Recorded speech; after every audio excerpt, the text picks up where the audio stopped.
Cool. Uh, hey, what's going on, YouTube? It is CleverCoin, and we are now live with none other than SilverLimey, all the way from Ireland. So, how's it going, my friend? Say what's up to the people. Hey everybody. It's oh God. Let me put that on mute. So yeah. Hey everybody out there. It's fantastic to be here. Clever Coin. Thanks, buddy. I really appreciate it. To be on your show. No, yeah, I'm very glad that I got you all the way from Ireland, and I think we found a great time that works out for both of us. You are in the I future. appreciate that. Yeah, the future is no different to the present. All right. Well, that's good. That's good to hear. I want to say what's up to the chat. I don't know if you have access to the chat, but there's Yankee Stacking, Seduced by Silver. Silver Wolverine did a great job on the port accord. So what's up, my friend? Mellow Stacker, Seduced by Silver. How's it going? Yeah. So we're just gonna, talk about each other's day for a bit before we get into like the interview, right? So people can trickle in. But so yeah, how was your day so far? Everything pretty good? Yeah, it wasn't bad actually. I did some gardening work. There's a bit of a storm coming in, so just had to batten down the hatches a bit. Well, I mean, yeah, when we talk about storms in Ireland, they're not that bad, but you do get gale force and gusts. It's about 130 kilometers an hour. It's probably what 80, 90 miles, That's a something significant like that. amount of wind. Yeah, I suppose it's not bad. I put some lights up outside, just some garden lights. We've got like a where we sort of lead into our place. It's quite dark, unfortunately. Right. So I just put up some solar lights and that this afternoon, but Nice. they need to be charged. So Right. it'll probably be properly charged tomorrow. That's awesome. So let people know where you're Mm. from. You're from Ireland. Let them know what time it is out there. Yeah. Well, I'm actually from Liverpool, in England, but I've been living in Ireland now the last 4 years. Um, it's technically sort of it's our new home. My wife and I lived in South Africa. We lived there for a very long time. My parents immigrated to South Africa when I was about 3 or 4. Oh So wow. I spent a significant part of my childhood in South Africa. And when I finished school, I worked there for about 3, 4 years afterwards, and then decided I want to go back to the UK. And I worked there for about 4 years. And then my brother and I decided to start our business. And then we moved back to South Africa to start a conserving water business. So it was about recycling household water for irrigation purposes, because South Africa is quite a dry country. Right, right. And yeah, we did that for about 3, 4 years, and it didn't quite work out as we'd hoped. My brother moved back to the UK, and I got into the motor trade, selling motor vehicles, and I've pretty much been doing that for the last 12 years or so. That's very interesting. So when I tell you home, like what do you think about home? When I ask you like Uh, where's home? Is South yeah, Africa? yes. Funny enough, South Africa for me is always it's never. I'd say majority of my family has always been overseas.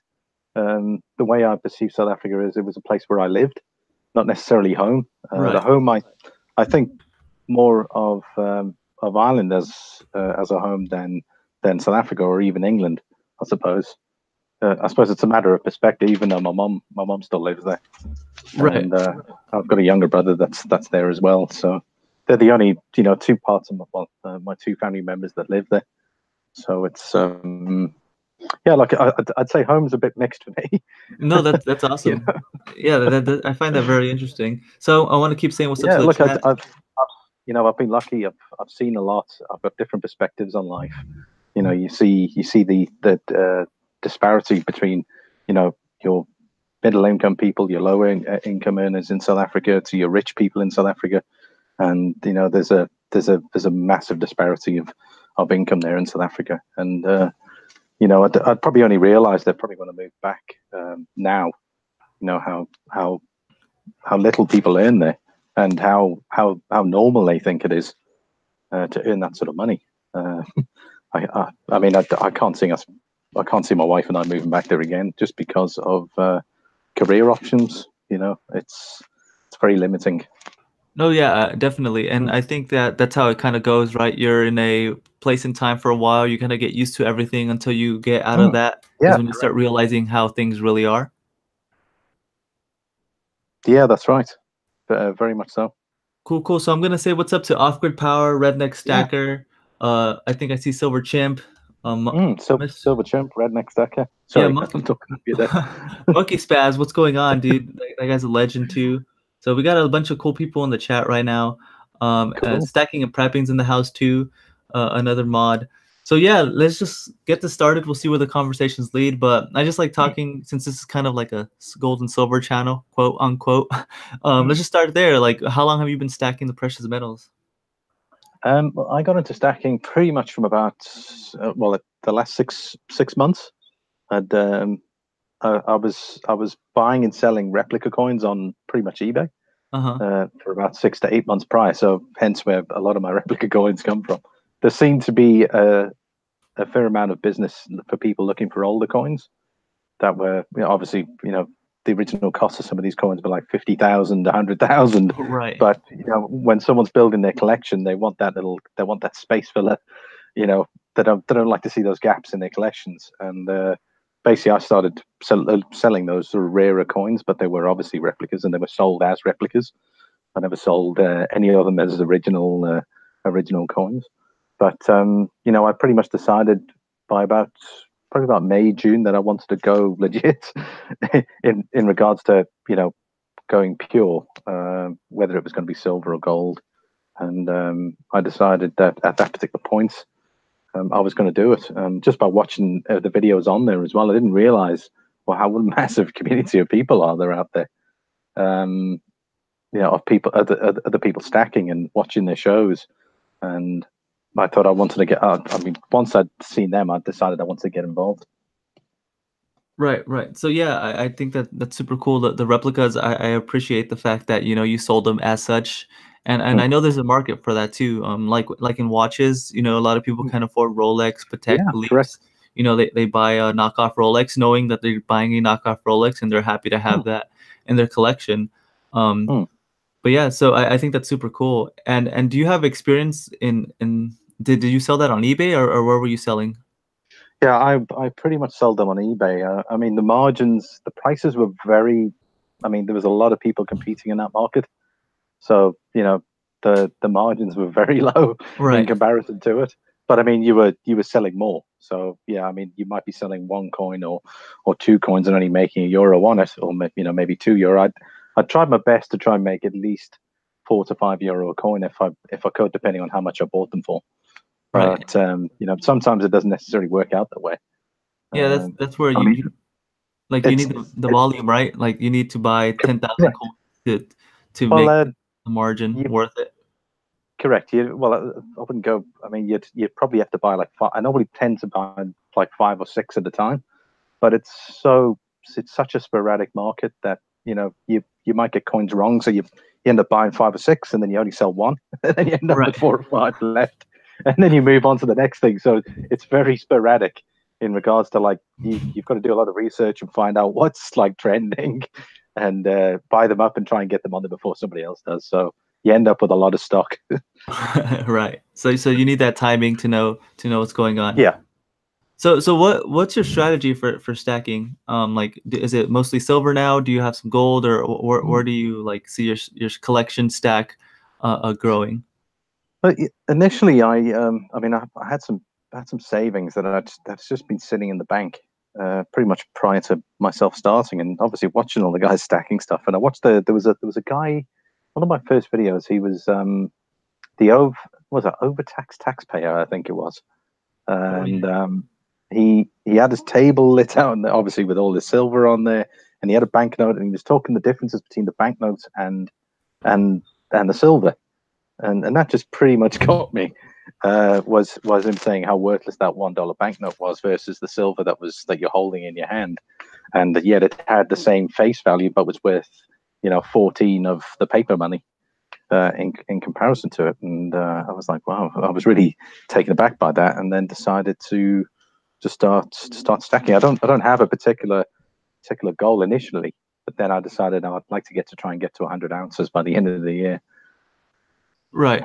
No, that's I think that's a really good goal, 100 ounces. Mm, And yeah, but so overtaxed taxpayer is someone that really influenced you to go ahead and jump the ship from fiat cash to the the silver market. Is that mm. exclusively what you have, or Yeah, look, it was. I mean, I watched a number of his videos, but just that initial, kind of like the money I've got sitting in the bank isn't really earning anything. right, Yeah, if I buy silver, there's a possibility in 10 years' time or 5 years' time that which one's going to be worth more, the money that's sitting in the bank account or the gold you're holding in your hand or your silver right, that you're holding in your hand. So there was more of a chance of the silver or the let's just say let's just call it precious metals. yeah, Um, the precious metals that you had were going to be worth more than the money sitting in your bank account. Which one would appreciate? Which one would depreciate? And basically your cash or your fiat money is going to depreciate every year, and your precious metals aren't necessarily going to depreciate. And looking at the last 10 years of how precious metals have gone up, they've gone up 10% over 10 years. Yes, that's probably quite limited, but it's had its ups and downs. But I reckon in the years moving forward, I think precious metals are going to find their own space again and go up in value. right. I think we're all in that same agreement, right? That the Hmm. precious metal market is probably a little undervalued right now. I know some people may not even agree with that, but I think most people in this community, maybe that's a reason why they put or purchase precious metals. But so, are you purchasing for like a savings account or prepping, or do you have like Hmm. silver that you collect, or a little bit of all of the above? Well, I'd say I've basically converted all my savings into silver. I've basically emptied my bank account. My bank account's now I'm basically all in silver. Obviously, I have my main bank account, which obviously I get paid into, Right. but my initial savings money's gone. That's been liquidated into precious metals. Um, that's one way to put it. And then look, I do have some limited coins. I mean, there I've just got them there. I'm just waiting for the values to go up, and I'll probably flip them. Right.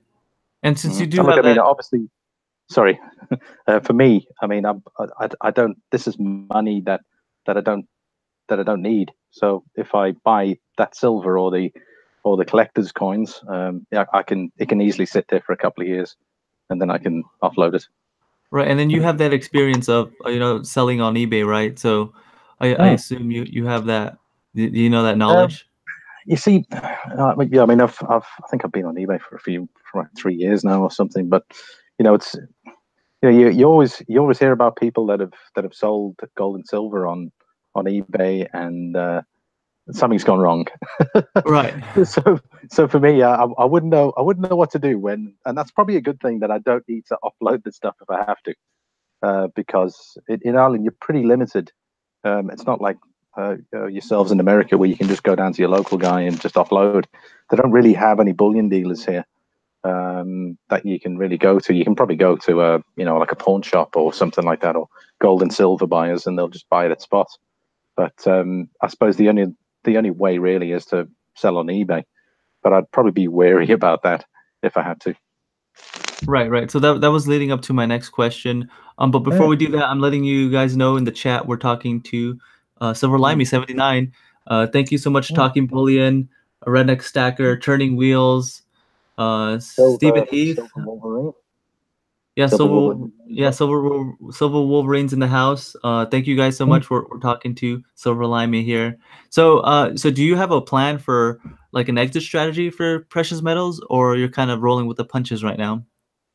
Yeah, I don't really have an actual strategy in place currently at the minute. I mean, my goal was basically just to get rid of the fiat savings I had and just put it into precious metals, and just sort of just leave it. I'm kind of like a long-term investor, although some people say that your gold and silver isn't really an investment. That's more of a hedge, really. But when you're in a different country, it could be seen as an investment. Um, I suppose it just depends on how things move in the future. But for me, Yeah, it's just it's a long-term strategy.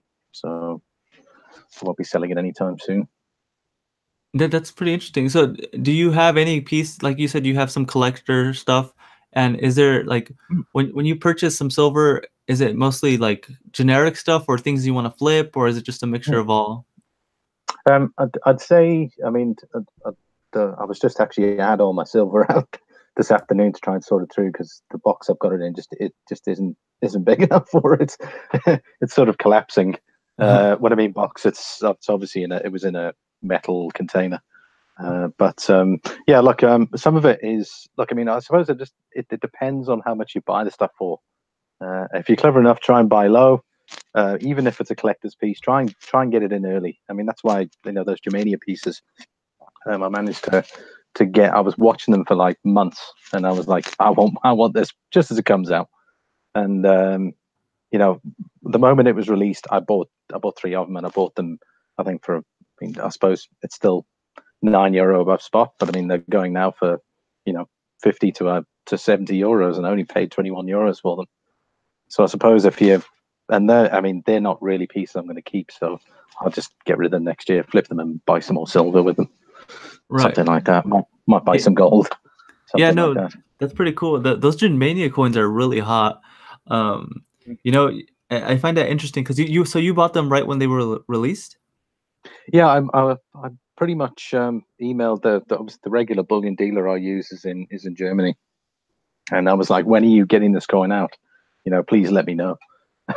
And they said, look, it's they're waiting for the first coins to come in. So I had a bit of information then, and I was like, great. And then they put it on pre-sale, and then I went. It took me a few days. I was like, should I? Shouldn't I? Should I? And that was the first batch, and then I pretty much decided. I think it was out on the Thursday. By I think Sunday, I was like, yeah, just go for it. So I bought three of them. I should have bought more, really. Yeah. Funny how things work out. That's so funny too, because I purchased that coin, but I know I overpaid for it. I think I got it for 30 something bucks. Right now they're going like more than that.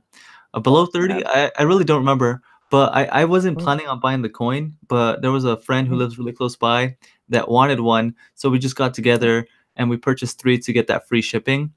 But yeah, they're like really hot right now. I wouldn't pay what they're going for right now. But like if you got in early, man, that's a good coin to flip. Yeah, exactly. I mean, that was my main goal with that, was to try and get in early and flip. I mean, I've got a couple of the tiger and the dragon and tiger Perth mint pieces. Right. Yeah. I mean, look, I bought them for €28. They're about 32 at the minute, so they are going up. The same thing with those 10-ounce, the Valiant 10-ounce pieces. I bought a couple of them. They were first issue. For me, they're just going to be flipped when the values really go up. So some stuff I'm keeping, like I've got the maple leafs, the ASEs. Some stuff will just be for myself, and some stuff is going to be flipped, and then I'll buy more silver with that. That's the goal. Yeah, I feel like we have a very similar strategy, just because I have a small percentage of my stack or collection that I plan to flip. That's high premium stuff. I have some swans. I have some, dragon and tigers. I have some dragon and phoenixes. Some really expensive silver. Very nice. Yeah, but for me, it's not necessarily even for a collection. It's just, I mean, I hope it goes up in value so I can sell it, so I can buy my cheap generic or my ASEs, so I can buy like, the base stack. Look, I mean, Yankee stacking. I think his way of stacking has always been, try and buy on the lowest. And initially, with my first, you always get overexcited. Wow, I'm buying. I'm getting into my first silver. And you start buying high. Just because you're excited and you don't think straight. And I mean, look, there's no harm in that. The way I see it is that silver will go up in price. So even if I'm buying the stuff now at 23, 24 euros, it is bound to be 30 and 40 or 50 euros at some points in the future. And as I don't need to liquidate it, for me, that's the way I see it. A lot of people don't necessarily think that way, but that's the way I do. I buy on these prices knowing that it'll be worth more in the years to come. Right, and I feel like, I don't understand why some people have that negative connotation saying that silver isn't necessarily an investment, but I think a lot of people, like you and me included, think that it can be seen as such if if things play out a certain way. But of course, like we're not banking 100% Like we know that it can keep going down, or we know the price can be suppressed for another decade maybe. Like who knows? I'm not saying that can happen, but I don't think that's likely at all. So yeah, that's why we're putting money into the precious metals market, assuming that within 5 years, within 10 years, it's going to be worth more. Correct. That's the way I look at it. It'll be worth more than merely having my savings sitting in the bank account depreciating every year. Just because your money every year is just worth less. Yeah, inflation. Whether it's exactly. And funny enough, I had this conversation with one of my colleagues in the workplace, and she obviously didn't. I mean, some people don't necessarily have a clue. I don't mean that in a bad way, but they're not aware of their money depreciates every year. It's just naturally worth less, And when we were talking, and I was like, yeah, I mean, our place we get like a certain amount of increases or an increase, but obviously sales staff don't. But when we're talking about it, I said, well, considering your rent money or your rent money goes up every year, if your salary stays the same, then literally you're losing money pretty much consistently, just automatically. So for me, the main thing was to convert that into precious metals. No, yeah, I think that's definitely a very, very wise thing to do.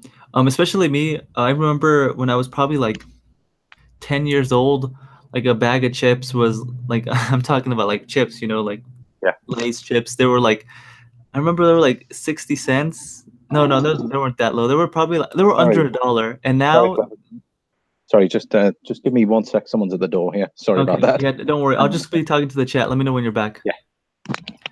So we were talking to SilverLimey. He has to go see the door. I'm going to talk to the chat. What's going on, Debbie B? Yankee Stacking, Seduced by Silver. Cannons Collectibles. We got Sergeant Gold.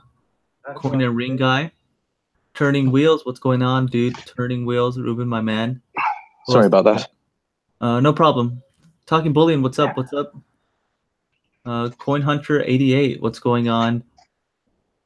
How's everyone in the chat there? Sorry, Turning Wheels. Hey, buddy. Debbie B's here as well. My friend thinks I'm a freak of nature for stacking. Stephen Heath, that's what he said.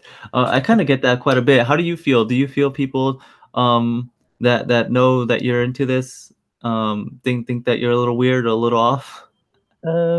Not really. I mean, I've obviously I bought my wife some silver for our anniversary, and I tried to make it. I wanted to try and get one of those 2012 Dragon Year of the Dragon pieces. And unfortunately, you couldn't get them anywhere. So I had to come up with an ingenious way of doing that. So our anniversary is we got married in 2012. So I got what I do. I got one of those Tiger and Dragon pieces. The Perth Mint. So I said, well, the Year of the Dragon was 2012, and then I got South African Kruger silver Kruger Rand, and I said to her, that's 2018. So we've been married for 6 years, and of course we met in South Africa. So I kind of made a logical way, but I really wanted to try and get the Year of the Dragon piece, but they're pretty much sold out. You can't really get hold of them. Yeah, so some coins are very hard to get, but that's a clever idea of, like, no pun intended, for an anniversary gift. But I've been initially. I said to why don't a couple of months back, I was like, why don't we look at getting you to put some money aside every month for silver?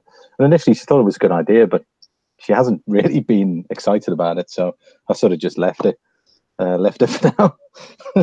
No, yeah, I'm kind of in the same page. I'm not married, but I've been dating the same girl for almost 8 years, man. It's been a long time. Yeah. So she knows about all this stuff. She's supportive, but she's not putting any money herself or in silver. But I mean that's fine. I plan to marry this girl, so eventually if we get married, I'll have some silver, she'll have cash, and it'd be a good mixture. It's definitely not if, it's more the when. Yeah. Yeah, that's pretty. Funny enough, I've also been getting into crypto as well over the last 3 months, just to try and diversify my the portfolio and try and keep various options open. And I thought crypto would be an interesting market. to get into based on where everything is. Not necessarily focused on Bitcoin, but alternate coins. Are you looking at Litecoin or what coin? Well, Litecoin, I initially got into Litecoin to start with, because that seemed to be the, they call it the 4-to-1 Bitcoin. So I thought, well, based on where it is, it could be worth something. It could be worth some good money in the years to come. And then obviously the prices have started to spiral down. Right, that's what I was going to mention right now. And then I got into into a crypto called XRP. And XRP has a lot more utility than most other cryptos. But yeah, look, I always thought Litecoin was a good start for me. I got out just before it started to crash in price, so I managed to shift that money into XRP, which is the crypto I'm currently invested in. But I've since reinvested in Litecoin, so because the prices now are they're bargains. For anyone obviously following crypto, I mean, I don't know if you've got any or I have a few bucks. I have a few bucks, but it's just like, honestly, like Hail Mary money. I don't even look at it on the day to day. I think it's honestly below $100, but I'm sure ever since that dip, I don't even want to know how much I have. But I do find it interesting, but not enough. I guess I don't know it well enough for myself to put significant amount of money into cryptos. But I know that there's definitely people that my cousin, he made, I think, over 20 grand on the write up, so I know there's you can make, yeah, I know you can make money for sure, but I know a lot of people, I know a lot more people that got burned, especially with this price drop in Bitcoin and Litecoin and so on. But yeah, more power to you, man. The problem is a lot of people bought, and I mean, if you think about it, a year ago, Bitcoin was sitting at 19,000 or something like that per Bitcoin. So obviously you had people then still buying into Bitcoin, spending. I mean, I couldn't imagine myself putting 17,000. Could you imagine buying $17,000 into one Bitcoin? But yeah, I mean, there were people out there that invested in, and I feel sorry for them based on, these are great prices to get into the crypto market now, based on what I'm seeing. But I mean, they've got a very long way to go. For those people that invested that money, they would have to wait. Look, I mean, I'm sure it's going to go back up. It's just a matter of when. But yeah, I wouldn't be investing that sort of money, 300, 400,000. It's just mad. That definitely is. But I remember the exact moment my cousin told me to get in, and I didn't listen, and I kind of regret it because the price was, I think, $985 when he's like, dude, just go get in. And then I was like, nah, I don't trust this. And then sure enough, dude, it goes up to like almost 20 grand, and I'm like, shit, I should have put some money in it, But hindsight is 2020. Hindsight is 2020. Stephen Heath has a question for you. I have a Year of the Dragon privy coin if he wants it. It's him for free if he wants it. Whoa. Did you see that on the chat? For free if he wants it. No ways. Jeez, my wife would love that, man. Wow. Are you serious? Yeah, it's right in the chat, dude. There's no way I would take anything for free. I'd have to give you something for it. Wow, man.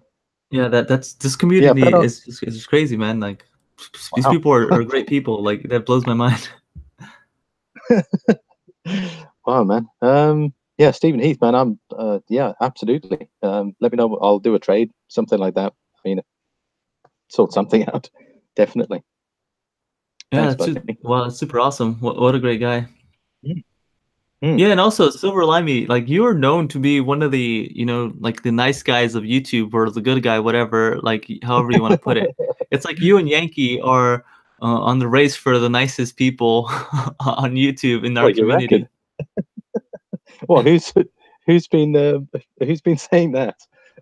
I don't know. I think it's just like the overall mood of like whenever someone comments on your channels, like this man's offering you free silver. I think you're doing something right, my friend.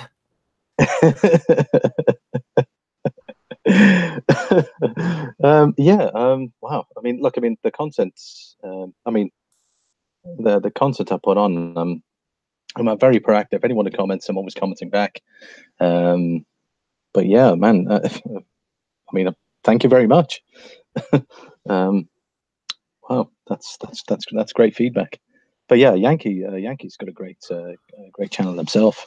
Watch majority of his videos. Probably say I might have missed maybe one or two, but I'd say I'm probably up there 98% or something like that of the time I tend to watch his videos. But he tends to post early in the morning, so pretty much in the morning I'll go and check him out. But yeah, wow, nice guy. Oh, actually, you have the crown now. Yankee went ahead and What's that? forfeited. Yeah, he forfeited. He's like, you're the nicest guy on our community. So there you go. Limey, do you have access to the chat? Because people are asking Yes, questions. I do. Sorry, yes. Yeah, cool. I I just think want to make Yankee sure that you do. says, yeah, the Continental Challenge, actually. He says there, what continents? Yeah, I'm going to be redoing, well, that'll be season 2 will be Continental Challenge is going to start up again next year. And then the coin to coin will follow after that one. So I'm going to come up with a few new ideas in regards to how the Continental Challenge will go. There's going to be some stipulations for the coins themselves, so it won't be as open as the first season, if you can call it that. There'll be a lot more in regards to design, fineness of silver, finish. So it'll be a lot more sort of evened out in regards to. But look, I mean, I suppose you might get a lot of people out there that are biased towards a particular coin, which that's what the vote is for. If you're biased to it, no problem. But it might give it a bit more of an even playing field. I mean, so when did we last do Continental Challenge? I think it was probably about 3-4 months ago. I think was the last one. I don't know if you checked that out, Clever Coin, the Continental Challenge. Yeah, that's the one when the ASE was just whooping everyone's butt. Yeah, correct. Dude, you should have like saved it for the He's probably going end. to post something in a minute. Yeah, that's right. Yeah, the ASE won pretty much that first season, hands down. Yeah, that was But it was great fun. I really enjoyed it. I played the anthems as well. I thought that would be a nice touch. Whenever I introduce the coins, I put the anthem on there. But yeah, I really enjoyed that series. So that'll definitely be coming back next year. No, that was super fun and creative. But yeah, the ASE, man, you started too strong with the American Silver Eagle. Yeah, look, that first episode had like 3. I think I put up 3 challenges to give it a bit more of a chance. So I think it was the ASE, it was the Britannia, and it was the Krugerrand. Yeah, there was those 3 there, and each represented a fairly strong continent in regards to bullion coins. Krugerrand's been around since gold form since 1967. Right. So it's been probably one of the most recognized bullion pieces around the world. And then the Britannia's been around since 87, probably at the same time. I think it was at 86 when the ASE was launched, if I'm not mistaken. I mean, you would know more than me because I'm not too familiar with this stuff yet. No, it's all right. I think it was 86 or 87. So then all of a sudden the market for bullion pieces exploded, I think, at that stage. And then you had everyone bringing coins out. And then, it was Australia bringing out coins to try and keep up with everybody. But yeah, it was a good, I thought the first episode of that was a good introduction and, some strong coins. So there was a good chance one of them could take it. But the ASE won that first episode, hands down. Do you have a favorite mint? I've got some nice coins from pretty much all the mints. I don't particularly have a favorite as such. I mean, the Perth Mint makes very nice coins. It's probably one of the mints that you don't seem to have any problems with. Their coins, they also encapsulate majority of their coins, with the exception of the Kangaroo. I think that's their regular bullion coin, so they don't encapsulate it. But the quality of their coins is just really good. I'll probably put them up first, but I don't necessarily buy first. I just look at the designs that come up. But yeah, Perth Mint, very good quality, and the Canadian Mint is very good as well. I think my favorite mint is definitely the Perth Mint. I think they have the most creative designs. They all, like we mentioned, most of them come in capsules. To me, that's such a huge deal. Like I really appreciate that when especially when a higher premium coin doesn't come with a capsule, it kind of like I feel like something's missing, right? You're paying well over spot, but just throw in a capsule, and especially them, I assume they can buy, in huge volumes. That the price shouldn't be they shouldn't be too much. But yeah, definitely the Perth Mint is my favorite. Yeah, they've got. I mean, I haven't started with the Lunar Series for a particular reason because the Lunar Series is just ridiculously big. Yeah. You can sink a lot of cash into the Lunar Series. So I haven't even gone near it. So yeah, that's one series I won't be going near. But I mean, I suppose that you never know. What if money if a lot of money comes in, then I might want to consider it, but not at the minute. Lunar Series I'll be avoiding. And also, this is gonna lead to like the next question. What do you when a new coin comes out for you to like potentially flip or to hold on for a while and then get rid of it for profit to go ahead and buy more silver? What do you look for? Do you look for mintages? Do you look for the design of the coin? What's the main thing you look for? Well, I try and get first release. So basically, if there's a new design of a particular like finish, or the way the coin's designed, the first time that the mint's done it, or for instance, the first design that the mint's done, then I'll try and get them first. Also, I tend to look at mintages, but don't be fooled with mintages because some mintages. I mean, for instance, the Isle of Man series of coins, you've got the Noble and the Angel, which I did videos on, but they're still for sale and their values haven't really gone up, and which Right. really surprised me because I thought they're first of all they're proof coins. They're limited to 15,000 pieces, which is less than Germania's, but they're still selling for mid-20s. So I mean, that doesn't necessarily always work if the mintages are low. I also tend to look at how the previous coins have done and how much they're selling for to get an idea of what the potential prices could be in the future. Right, and I think for people listening, they have to consider doing that for a flip. There's always going to be risk involved. There's not going to be a formula that's going to indicate the perfect supply and demand for a coin. Like regardless, there's going to be risk. But for me, it's like I can hold on to it for a while. Maybe I'll lose some money, but that's a risk I'm willing to take. And I don't want people to have like the wrong idea that buy low mintages coins. Buy low minted coins and you're gonna make money later on. And like you brought up a really good point with the proof Isles of Man. They're not the demand isn't there. If the demand's not there, the price is gonna be low. Correct. Like I suppose it's probably the best kept secrets in sliced cheese. That they're not, no one's really talking about them, so they're just sitting there, not really.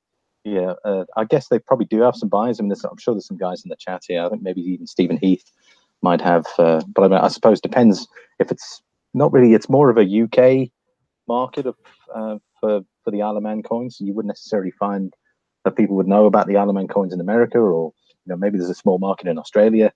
So it all depends on their initial exposure of the release of coins.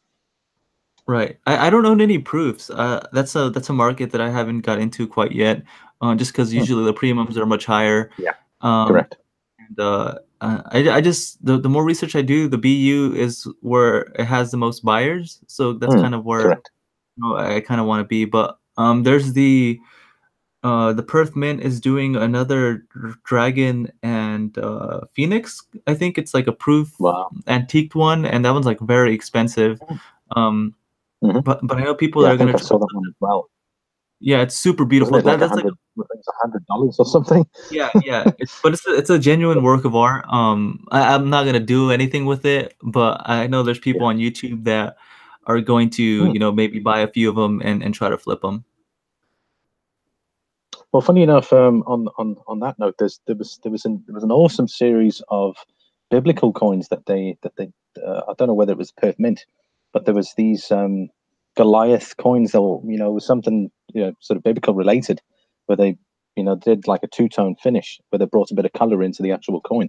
I don't know if you've seen them, but they're going for ridiculous money, and they're like $200 a coin or something like that. But they're antiqued as well, so they're very interesting. But I wouldn't spend that money. Yeah, no, likewise here. I'm okay with the BU. But yeah, So is there any like advice that you have for a newer stacker, someone that's kind of just stumbled onto this video that doesn't own an ounce of gold or silver yet? Like any like just suggestions for them? I know you're not like a professional or an investment advisor, but like just things that you've picked up in your short time stacking.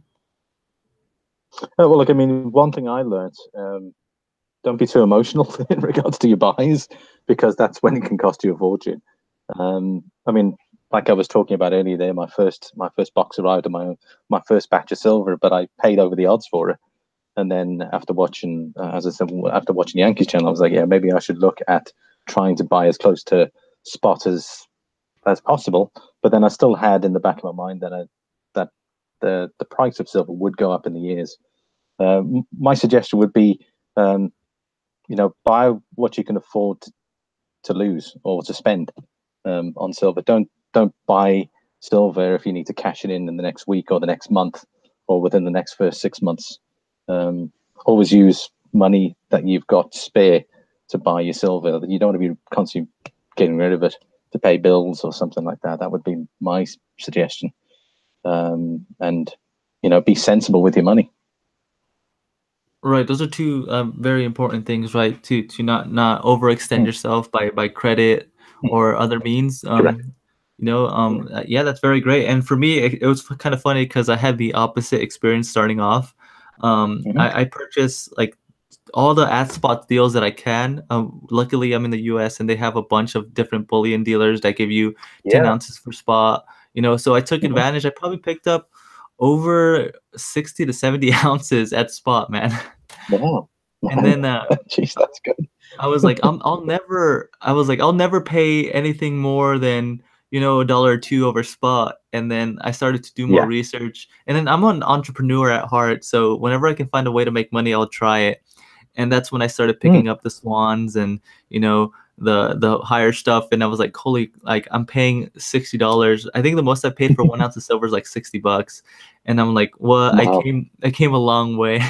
But again, most of my silver is cheap generic. Most, like I'm talking about 85% of my stack is cheap generic silver, and then another big percentage is the American Silver Eagles or government minted bullion, and then the small percentage is the highfalutin silver, like Corn likes to say, and that's the things that I know it's a risk or a gamble, however you want to put it, but the way I see things, I can probably make some money down the line and then reinvest it in my cheap generic stuff or in my American Silver Eagles. Gotcha. When you talk generic, are you talking silver rounds? Yeah, silver rounds, the cheap generic, as cheap as I can. I take advantage of the system a little bit by having friends and family order the at spot deals from different bullions. I just pay them. Very, very and good. then, yeah. So I You've give got like three or four bank accounts set up. Yeah, so I mean, there's ways to do it, especially here in the U.S. Like you said, we have access to local coin shops that they're all over the place, and they have some fair deals for stuff. Also, I picked up some. They sell everything as generic. It doesn't matter if it could have some collector value. At my local coin shop, you can find some like rare stuff that's going for $5, $6 over spot, and they sell it to you $1.50 or $2 over spot. So there's money to be made there too. But it's just you have to take the risk. You always have to take that risk. Well, you see, for us, what refers to us, I'd say majority of the bullion coins available in Europe are not generic. They're all either Austrian or the Britannias or the ASEs or the Canadians or the Perth Mint. So majority of the time you cannot get generic silver very easy, or you're going to get generic stuff at pretty much the same prices as buying your coins from, well, let's just say the Royal Mint or any other mint, Perth Mint. So there's no real benefit to buy generic here in Europe, at least that I've seen. Yeah, that's very interesting. I never thought about it like that, but I've definitely seen people, from Europe that they don't almost have any generic. Most of it's, government issued stuff. I mean, funny enough, I emailed the bullion dealer I use, and I said to them, "Are you going to be getting any generic in?" Because and that I've always asked them about copper rounds because you can't really get copper rounds here, and I like some of the designs, and it's fairly inexpensive copper. But I said to them, looks like there's a fairly good market, for buying generic. But the generic ones I've seen on there are like basically the same price as buying face value bullion coins, so it's not really worth it. Right. So, is there anything else that you like to collect or that you like to stack? Any other things that you're into that people might not know about you? Well, I've got some. I pretty much cover everything I can from a numismatic point. So that'll be banknotes, coins, bullion coins, bullion proof sets. That's pretty much what keeps me busy when I can afford to buy. So I'm pretty much all tapped out for the year. But right. I mean, I've got a stamp collection there that I'm still indecisive on what I'm going to do with it, whether I should just offload it and then convert that into silver. But yeah, I mean, I had a Star Wars card collection like six months ago. I started playing Star Wars cards when I was in secondary school. Wow, And that's awesome. I pretty much I've had these Star Wars cards in my collection for probably about 20 years. Wow. And I decided, just looking at the values, and of course with myself getting involved in silver, I was like, it's time to liquidate this stuff. And I sold pretty much all my rarities, my ultra rares, rarities. I got rid of the whole lot, and I bought silver out of it. So for me, I gained more from letting those go rather than holding on to them for, because if you think about it, if something does happen, everyone has items of value, but they're not going to be worth anything should a situation arise where you need cash urgently. So to me, it just made sense to. I'd had them for so many years. I don't use them anymore. They're just sitting in albums. Then I offloaded them and converted them to silver. It just made sense. Yeah, that's pretty cool. I see WB has a 20-year-old Pokemon cards. That's pretty cool. Oh, there you go. Yeah. I wish I took more care. Sorry, it's like the. I think the. Sorry. No, go ahead. Yeah, I mean, not that I used to play Magic. There's a card game called Magic that I think it was probably one of the first card games available. You play Yeah, Magic that's right. Gathering? And there was No, I don't. I don't. But there is one card in there that is worth a small fortune, and it's called the Black Lotus. That's a big fortune, my friend. Serious money. Yeah. That's a lot of money. Correct. Is I it like couldn't 30 believe it. Can you grand or believe it? something? That a card. Oh man, I think 30 grand was the minimum. I think some people have spent up to 100 grand on this card. Gosh. It's mad. It's crazy for one card that that is made out of paper, that it has this sort of value. It's nuts. Yeah, supply and demand. Yeah, that Black Lotus card. I used to play a little bit of Magic, and I would love to buy a pack or a booster box and just open them. And luckily, I've never lost money. Sometimes I would break even. Other times I would make a few bucks. But it gets addicting, dude. It just gets addicting to open booster packs and booster packs. That's basically what I used to do in school, man. I obviously with the Star Wars cards and that, it was every Friday straight around there, meet up with my friends. We'll be playing some games with them because they're not just trading cards; it's a playable game. I think was it 1999? Oh no, 2001. The company that produced these cards lost the license. So what I did was I started buying all these cards up while they were cheap. So I bought all the ultra rare cards, all the rare cards, and I decided that there were more and more of these Star Wars movies are going to be coming out. So I'm sure they will. That I suppose I speculated that they would go up in value, and held on to them for, I don't know, 15, 20 years, and they paid off at the end. And I found people for them through eBay. People were falling over for this stuff. So. Yeah, that's the cool thing, right? The eBay really opens up the market across the world. So maybe in your town or even your state or your country, they not be in high demand, but you can have access to the entire world to go ahead and sell your stuff. Yeah, correct. And also, there's a lot of castles around you, or do you just like go to castles? Do you live in a castle? I think everyone thinks you live in a castle. Well, they have the saying, every Englishman's home is his castle.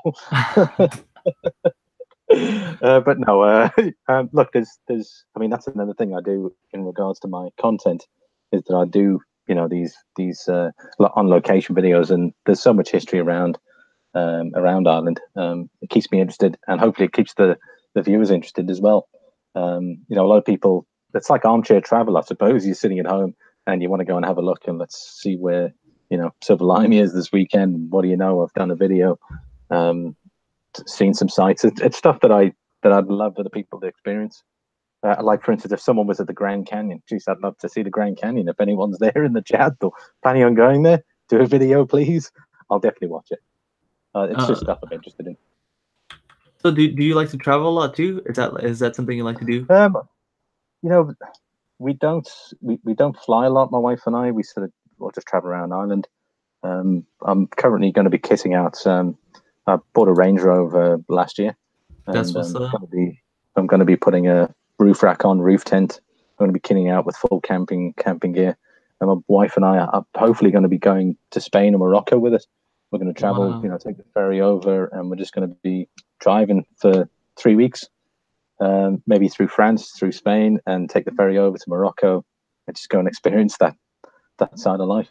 Wow, that sounds like an awesome journey right there. Yeah, it's something that I've had an idea on pretty much the last year. Since I bought it, I wanted to do it. My wife and I were, we've had motorcycles. We've done trips in South Africa. We've done like a 3,000-4,000 kilometer trip. Wow. On motorcycles. That was a great experience. It was like 10 days or something. But I'd love to do that with an actual vehicle as opposed to motorcycles. But because you're traveling in a lot more comfort. To sit 8 hours or 9 hours on a motorcycle isn't the best. No, yeah, I've done that too many times, and your body just cramps up, and it's not that comfortable, and you're exposed to the elements. Coinman 5000's in the chat. He was listening to us, but he was driving. So I hope you get to where you need to get to safely, my friend. Corn's in the chat. I'm sure most of you guys checked it out. He has a pet rock collection from the 70s. Wow. Oh, no, he was joking. He got me excited. It was a joke. Okay. Gotcha, chat. I was about to ask, what is a pet rock collection? I'm sure they'll still let you know what that is. I think back in the day they just sold you a pet rock for a few bucks. So maybe we can bring that back up. What do you think, Limey? Huh? Should we go get some stone rocks outside and sell them as pet rocks 2.0s? I'll tell you what, my wife and I we went looking for crystals. There's a lot of mines in the Wicklow Mountains in Ireland, and there's a lot of lead mines. And you can literally go through all the rocks there. We found some good crystals, just by going through the tailings. And something I actually want to do next year. I want to do some panning, because I wouldn't say there's a fair amount of gold, but there's reported areas of some of the rivers where you'll get a good chance of panning some gold, and that's something I definitely want to do for next summer. Is go into the mountains and try and spend 4 hours trying to find some gold. I think that'll be awesome. Yeah, I think that's pretty cool. Panning, I can't even imagine. I live in California, so there's like a bunch of places that have that experience of like the West, where you go panning and do stuff like that. But I did that when I was in 3rd grade. 10, 12 years old. Well, you used to. Oh man, you must get back into it. It looks fantastic. Clever coin. I suppose the excitement of finding something with your bare hands as well. That's pretty funny. Sorry, I'm talking to the chat really quick. They're always having a blast, They're funny people. I think Bullion Bouncer there, he says something about, he says, yeah, we got pet rocks and aluminium pop cans poured into high premium rounds. Yeah, I'm talking to him about it. I'm telling him I'll take 4. Bullion Bouncer, I'll take 4. Free shipping, or how much is shipping? No, free shipping's got to be extra with him, I bet you. There's no such thing as free. There's no such thing as a free lunch. Shout out to my grandpa, North Country Upgrade. I think he just woke up from his nap. North Country. I hope all is well. I see Corn's here as well. Yeah, Corn's been in the chat. North Country Off Grid says, "Hey, SilverLimey, Bullion Bouncer, 10.99 for shipping. Do I have to pay 10.99 for the 4 for shipping, or are you going to charge me 10.99 each?" I think it goes by weight. You never know. It could be 10 each. It's good for the community, Billy. It sure is, Corn. It's good for the community, and it's for everyone. Oh man, that's so funny.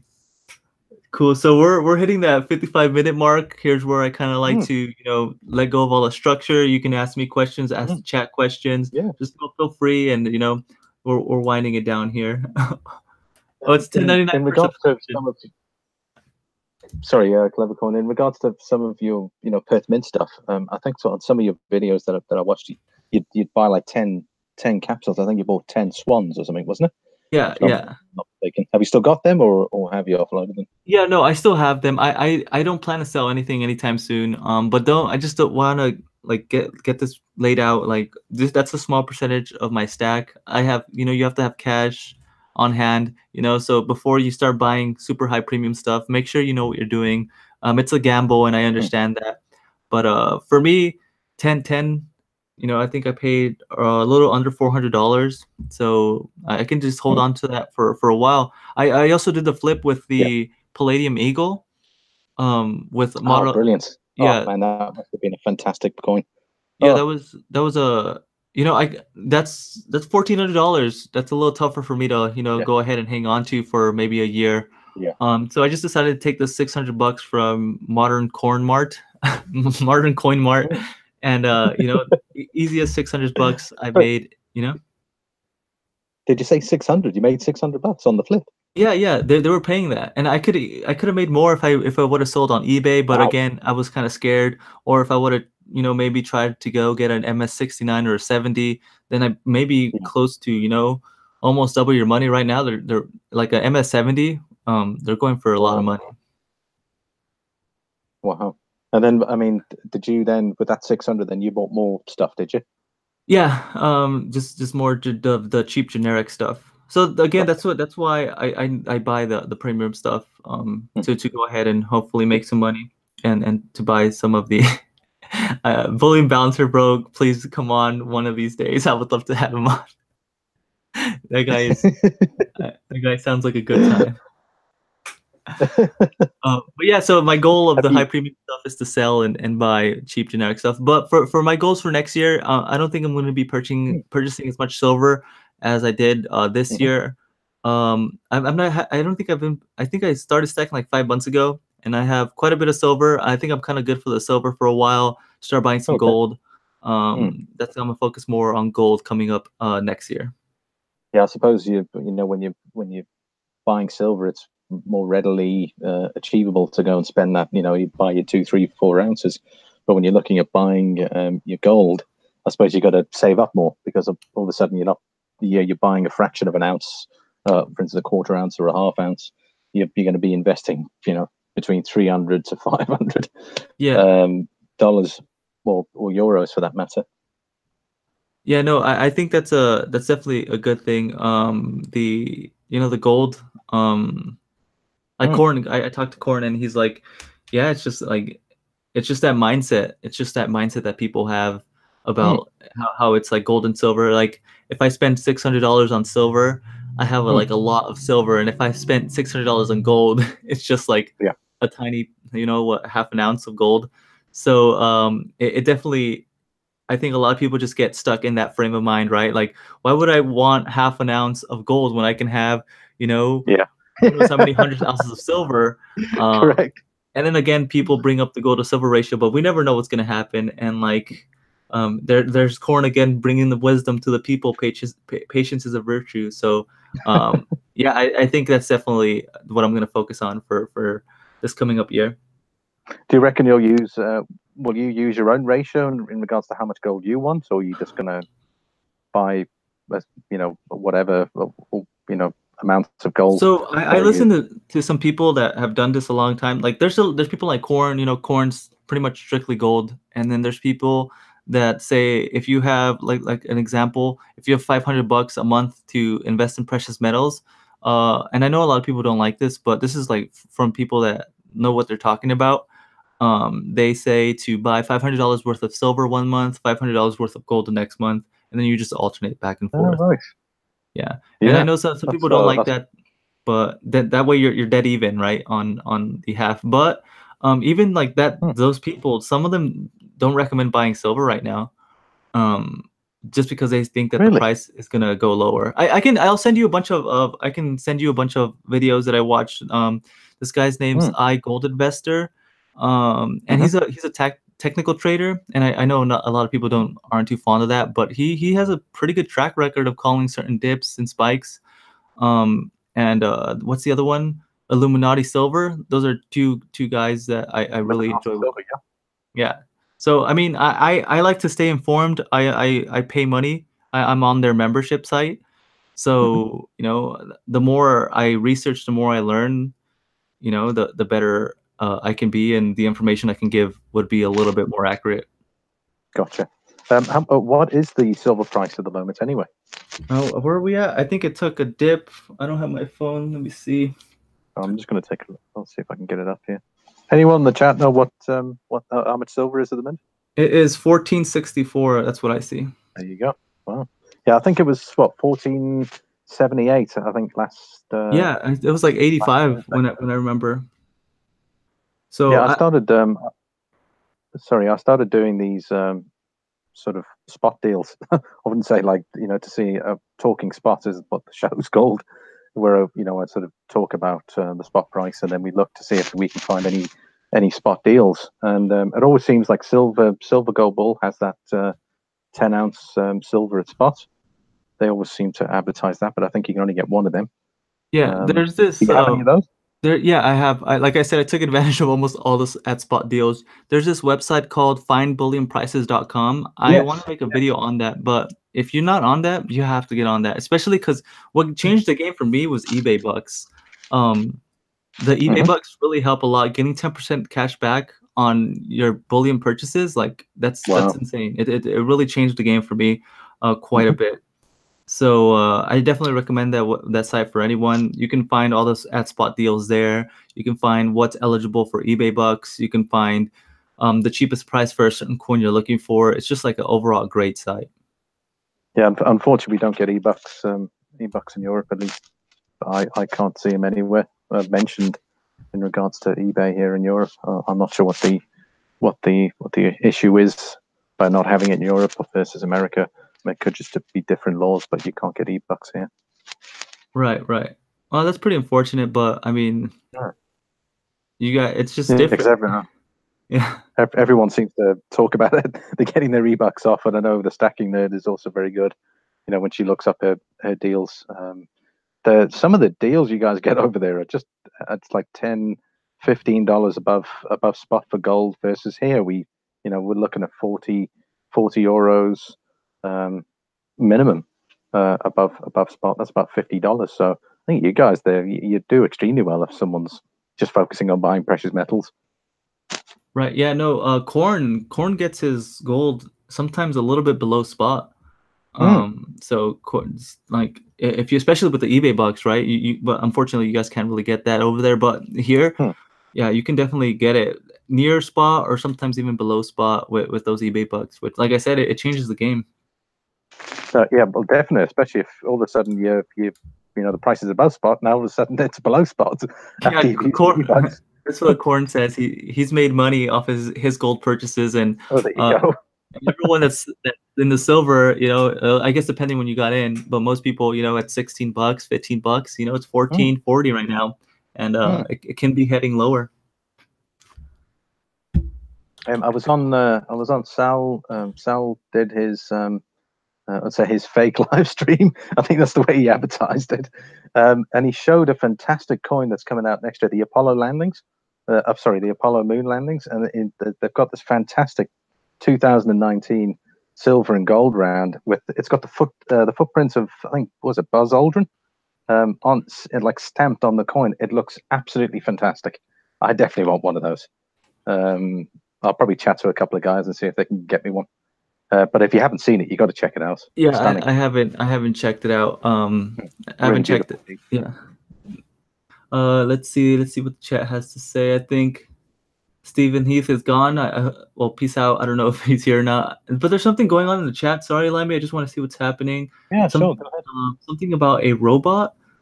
I only see one. Robot. So I think they're saying that someone in the chat. I don't know how back.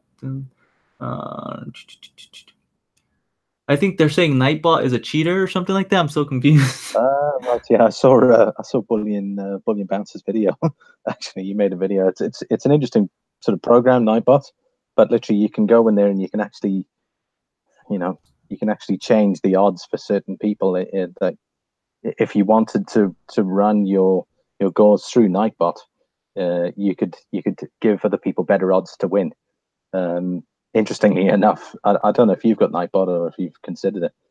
You can actually go in there. I don't use the goal side of it.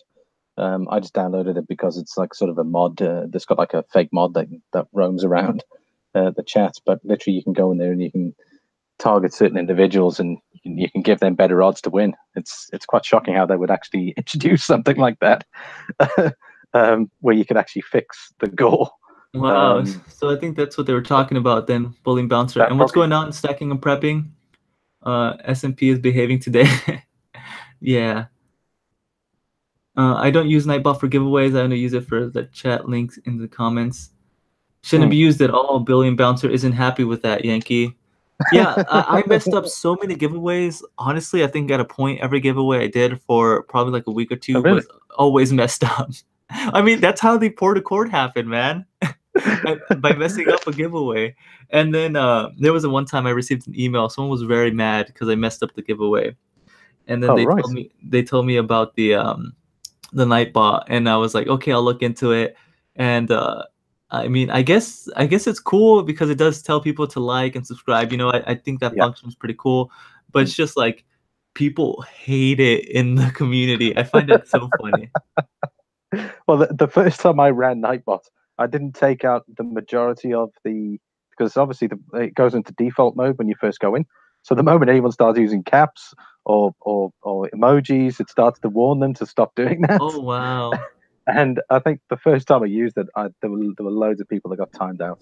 No, the reason why I like Nightbot is because I think I was on Yankee's channel one day, and he was like, "Oh, go subscribe to Clever Coin," and then the next time he had someone else on, and then it was still telling them to go subscribe to Clever Coin.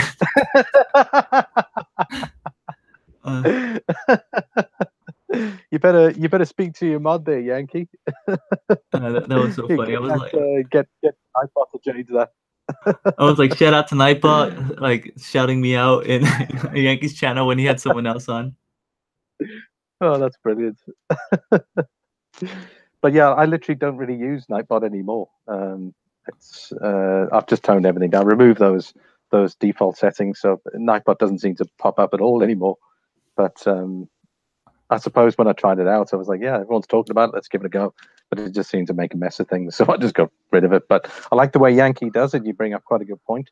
The Nightbot comes in, it tells them, subscribe or links, stuff like that, which I think is really good. I need to try and get into that side of doing things, but I'm still very much a beginner in that department. Southside Stacker, I came as soon as I heard Gaul. There's no giveaway here, my friend. I haven't done one of those in a really long time. I messed up so many of those. Southside, I like that though. I like that. You gotta sniff out the giveaways, and whenever you smell it, you just go for it. Tell me, have you got any of those the Queen's Beast series? The only Queen's Beast I have, and this is silver that I will never sell, is I have 4 from Corn that I picked up from Corn. Modern Corn Mart, hands down, my favorite online bullion. Great shipping, great packaging, great customer service. I was super happy with that. And they mean a lot to me. They came from a good friend, Corn, so I'm not selling those anytime soon. I don't know if I'm gonna pick up the other 2 that I'm missing, to be honest. But yeah, welcome back, Silverstar. What's up, Kevin Rose? But yeah, I only have those 4. I'm still missing the Falcon, and I think the Bull, if I'm not mistaken. But I don't know if you've got the Lion and the Griffin. Yeah. He Corn gave it to me at a fair price. I think a great Yeah, price. that's right. Oh, that's So or who the heck is Corn? Pre-33 collector. This is urban legend. People say that he's a just a hero in disguise. It's like Batman. That's Corn. Yeah, that's all I have. The reason why I didn't pick them up was because just the mintage. I think they're unlimited mintage, right? yeah, Or whatever the demand is. yes, I heard a lot of yeah, bad that's things about the quality, about the right. QC quality control. I heard a lot of people had scratches and dings on them, and Scuff especially marks. Yeah, scuff that's right. marks. So especially for paying that much money, yeah, Mm. no, I didn't bite the bullet on those. But I think some people, I think Silver Chimp has quite a few of them. Maybe he can flip. Mm. So what Yeah, about you? look, I mean, if you, sorry, yes. What about you? Do you have any of the Queen's Beast? Well, you see, initially, there's an interesting one. I was going to leave it alone, like the Lunar series, and of Right. course, stupidly, I bought one, and I got the rest. Nice. But look, the more expensive ones, the Lion and the Griffins, if you can get them early, then the other ones are cheap in comparison. So if you look at the going price of a 1 ounce coin here in Europe, it's probably what 16. It's probably about 16, 17 euros, depending on where you get it from. Hmm. You can try and find them cheaper. So, but if you look at a Queen's Beast, it's a 2 ounce coin. They go from anywhere up from depending on when you buy though, from 30 euros to 32, let's say on initial release, all the way up to 50, 60, 70, 100 euros. Wow. But it's all about getting in early. If you get in early, you buy the stuff. At least then it's done, Right. and then you just let it appreciate on the later on. This is like a stupid question. I don't know if this is just showing my ignorance. What Is the Brexit gonna affect you in any way? me? No, it won't affect me. I'm living in Ireland, so for me, Ireland have their own agreements with England because of Northern Ireland. So I'm entitled to live in Ireland, even though it's part of the European Union. Okay. But for me, getting silver and bullion won't be an issue because it's still part of the European Union, Ireland. However, people living in the UK, it'll be a little bit different. But Do again, you that have it? may not. Sorry, yes. Do you have any like opinions on that, on how that's playing out over there? Well, yeah. I mean, the agreement that's been put into place, I certainly wouldn't sign it based on what I've learned. Now, initially, I've done my own research into it because everyone talks about this agreement, and if you don't do your research and find out exactly what has been stipulated in the agreement, then people would just vote either yes or no. So, I mean, for me, it's the decision is clear. It's no, as far as I'm concerned. I wouldn't put my signature on that document just because it leaves too much stuff open, even though they're promising and saying that won't happen. But I mean, in difficult situations, they might change their tune. Like it's too much to just leave it to chance. You want it in writing that it is not going to happen. So the insurances that they've given are all verbal Right. and not in writing. Right. Yeah, I found that very interesting with all that going down. We'll see. It's going to be an interesting 2019 for sure. Yeah, That's all we know. correct. Absolutely. And Cool. yourself, what about what are you doing over the festive holidays? Me, nothing much. Just spend my time here with my family. Go to the Okay, girlfriend's house, spend time with her family. awesome. Yeah, just the basic Christmas stuff. What about you? Anything planned for the holidays? Um, well, I've got work. I've just had I had yesterday off. I took a couple of days off, and I'm working for 4 days, and then we're off pretty much for Christmas, and then we're back. Obviously, the 3 days later. But my wife and I don't really have any major plans. Initially, I wanted to go to the west of Ireland, which is very, very nice, very green, very beautiful. But with Megan working and me being off, it didn't quite work out. So, well, we're probably going to do something, but it'll probably be here. We won't be going anywhere, like flying anywhere at least. Right. We might go and have some lunch somewhere or go out and go and see some sights, something like that. Spend some time together, quality time together. Yeah, I feel like that's the important part, right? You can be Mm. traveling the world, but if you're with Yeah, someone that exactly. is making you angry, you're probably not doing. Yeah. The royal family is tyranny. Corn says that the royal family are reptiles. How does that make you feel? I don't know what he means by that. What does he mean by that? Lizard people. He cleared it up right away. Oh, there we go. Silverstar brings up another good point, actually. Sorry, I just saw him in the chat. He says, "What do you think of May winning the vote of confidence?" First of all, I reckon that whole confidence thing was rigged, as far as I'm concerned. When you've got the situation that Brexit is in, the situation that is now, based on the mutiny in the Commons, where they're saying, they want to vote for it, and they'll probably vote no for this flipping Brexit agreement. And now what she's done, she's very cleverly played the game here. She's delayed the Brexit vote, so now of course everyone's going to come out now and complain, put a vote of no confidence against it, which basically means that she can get kicked out. Just in case you don't know what that means, but she then obviously she delayed the vote. Then she gets the vote of confidence. Obviously, there are people backing her. She then gets the vote of confidence. What that means is that she can remain in power for another 12 months. The no confidence vote, even because she won it, means that she can't be voted again for 12 months. So whatever happens with Brexit, she's still going to be around unless she resigns. Right. So personally, I thought it was a political maneuver. That's the reason why she did it. At least that's what I think. Yeah, if that answers your question, Silverstar. I think you did a great job on that. Okay, we hit the 75-minute mark. I think Cool. we can just go ahead and sum it up here. Any last remarks for the chat? Well, it's been an absolute pleasure being involved with the community. I'll continue developing the content for the channel. And come up with new things. I hope obviously all of you out there will continue watching the channel. If there's, I always believe feedback is always a good thing. If you guys want to drop me an email, whether it's good or bad, my email is on. You click on the about section on the channel, you see my email there, SilverLimey79 at gmail.com. But if there's any feedback you guys want, I'm prepared to listen to. Drop me an email. My door's always open, as they say, or my ears are always open to hear any sort of feedback that you may have, and I'll always try to improve as best I can. Yeah, so if you guys didn't know, SilverLimey has the crown for the nicest guy in the community, so that's official. And I see Silver Wolverine, a time limit. LOL, there's no time limit. I just like shooting for the hour mark. We're well over that now.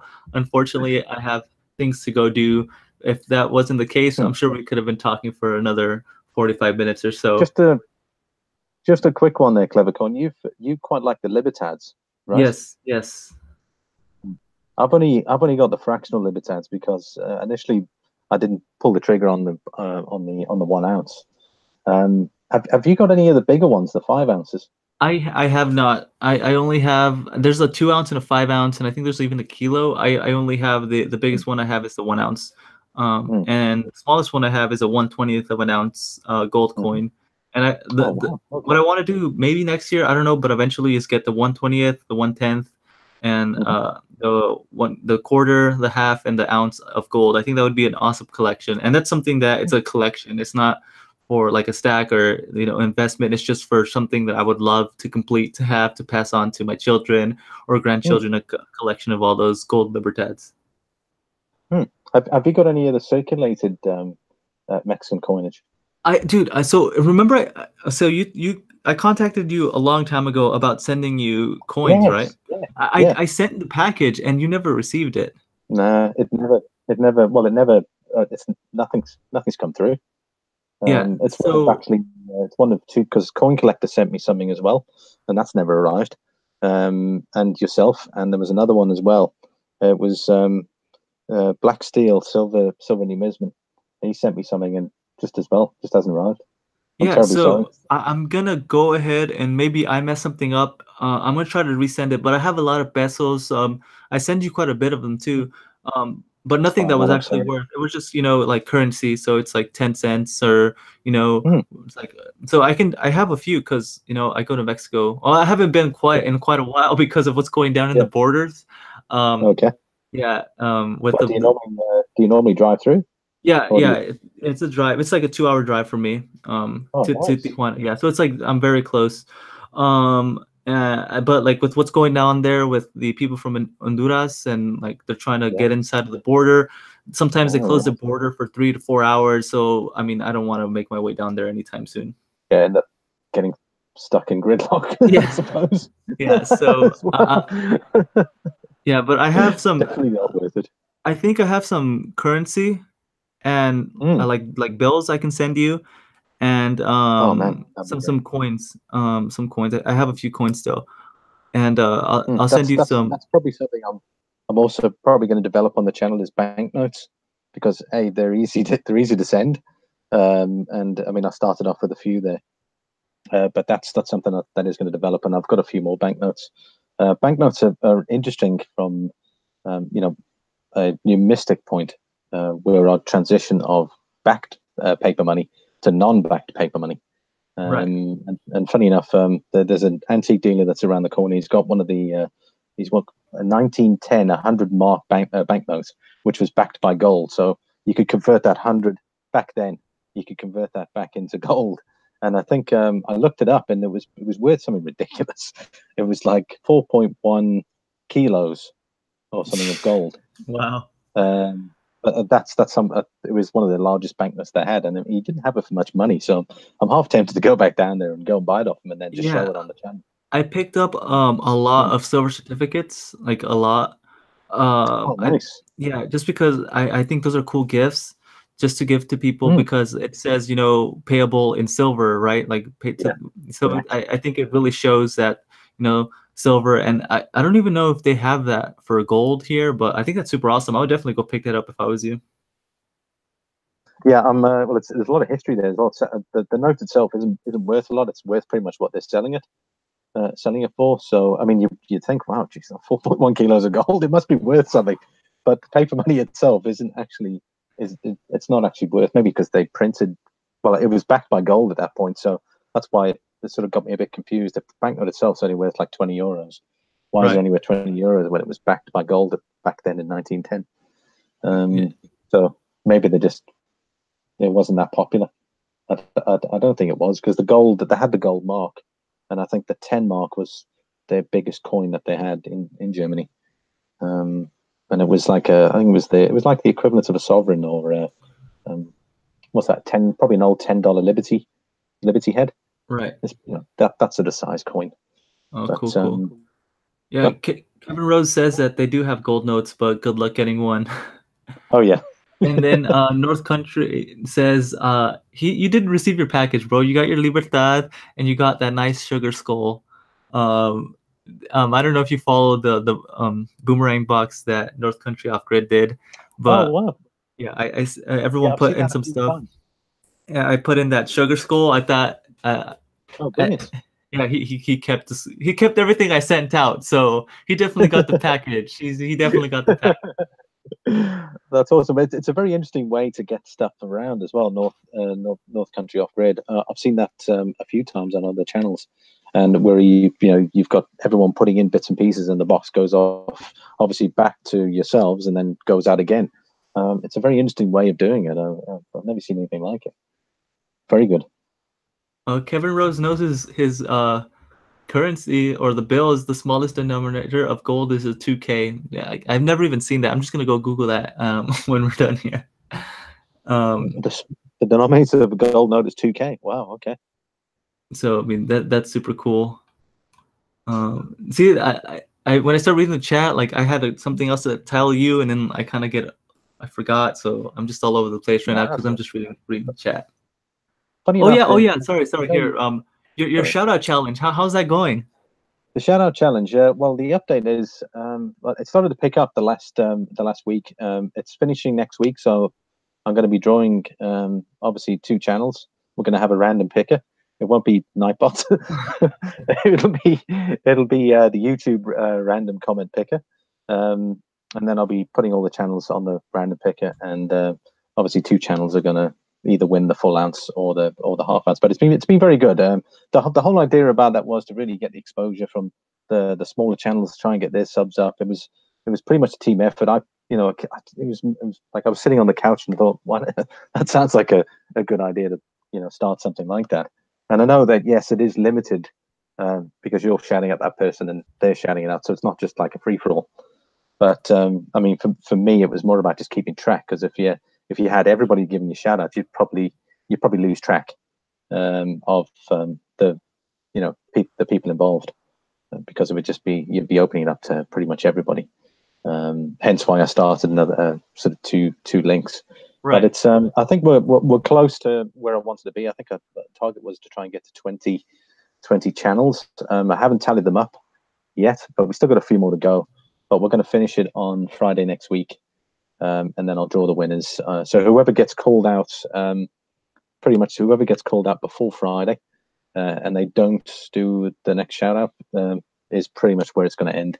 So let's just say if I were to shout out you, CleverCoin, let's say by Thursday, but you haven't done your shout outs by Friday, then that's where it ends with you, and then we draw the winners from there. But I'm going to be doing an updated video soon, so we'll just recap all the shout outs that are being done.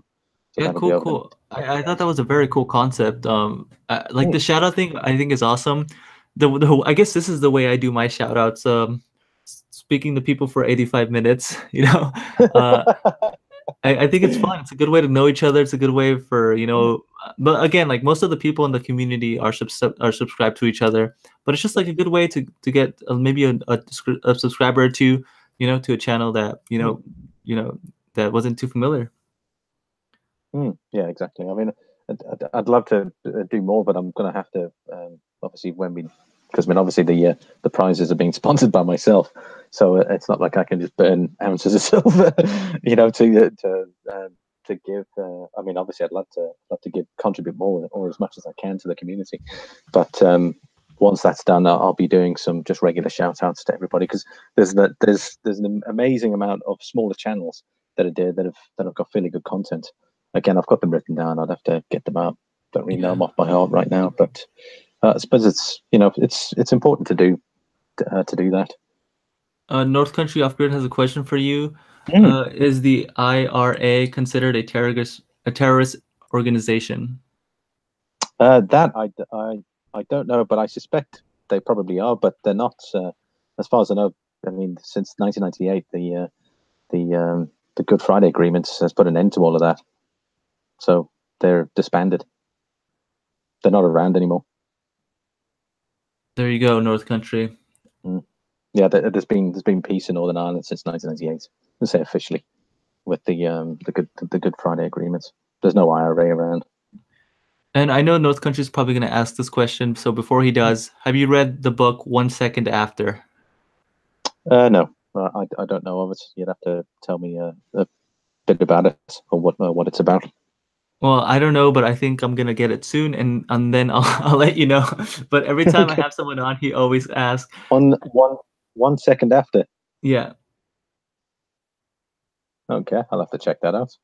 Yeah, so I think it has to do with like the prepping side of stuff.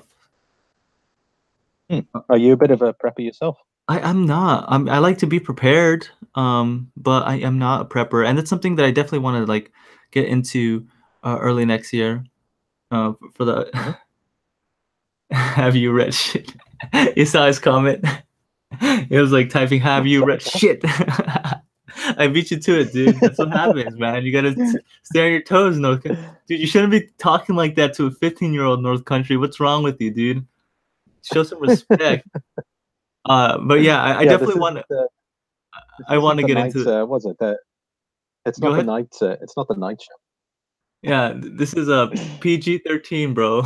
Not PG-13. I don't know. I try to. I in my like day to day, I curse quite a bit, but I try to like control it because I know sometimes there's kids watching. But whatever. Sometimes they slip out. I'm okay with it. I don't mind.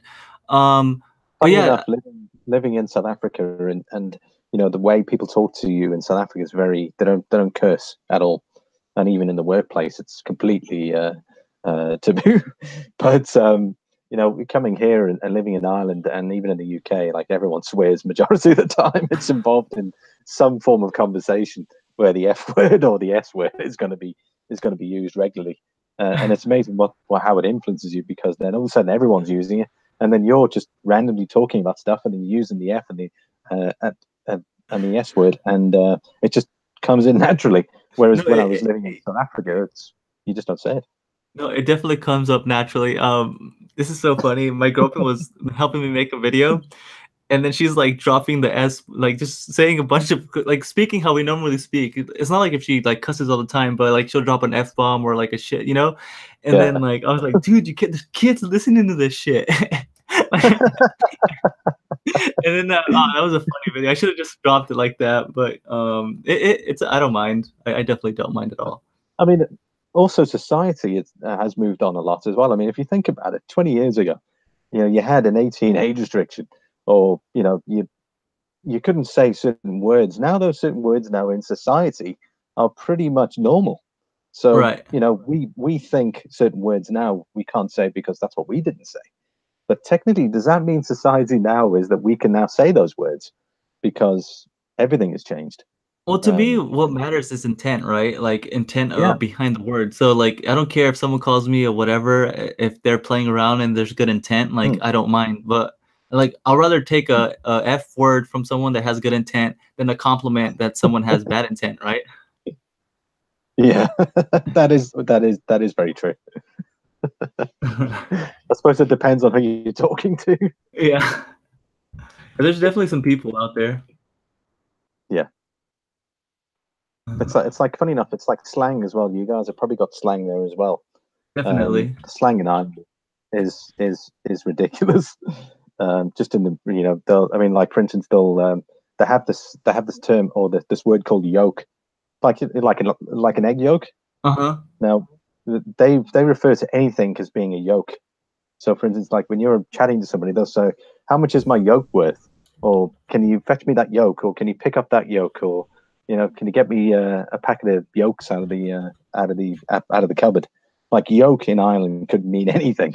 Really? In the Literally US, there's yoked. It's yoked, like with the ed at yoked. the end, and that means when Oh yeah, someone's like yeah. buff, like they they're yoked, they're Oh right, jacked. yeah, yoked. Oh wow, okay. I wonder if that's like a SoCal thing though, because even each different state, I mean, Hmm. let alone countries, right? But like each state, Northern California and Southern California slang is completely different. Um, It is. Yeah, yeah. It's like there's people that say like down here we say dude a lot, like or bro, and up there they say hella, like that's hella cool, and I Wow. like that's Ella. yeah, like HELLA, like hella, like we don't Yeah. use that down here. So whenever someone comes from San Francisco or Northern California, you hear them say like, oh, it's hella cool or whatever, and then we know that they're not from there. Oh, okay. Well, I suppose as well, like you've got different accents as well. Um, is that just a north and southerly thing, or is it a per state thing that you get various I mean, accents? How does that work? you've heard corn speak, right? Or like, Yeah, um, I there's so have. many. It's not just corn though. It's like the South has their own like accent. Yeah, I guess it's not accent, or what's the other word for accent? It's like not dialect. I don't know. I guess it's accent, right? dialect. Yeah. Isn't it So it's like dialect? I think the right word might be accent though. So there's like the South, and Hmm. then um, shout out to Monkey Spaz. I think he was in the chat like way earlier. Um, Okay. he's from I think the East Coast.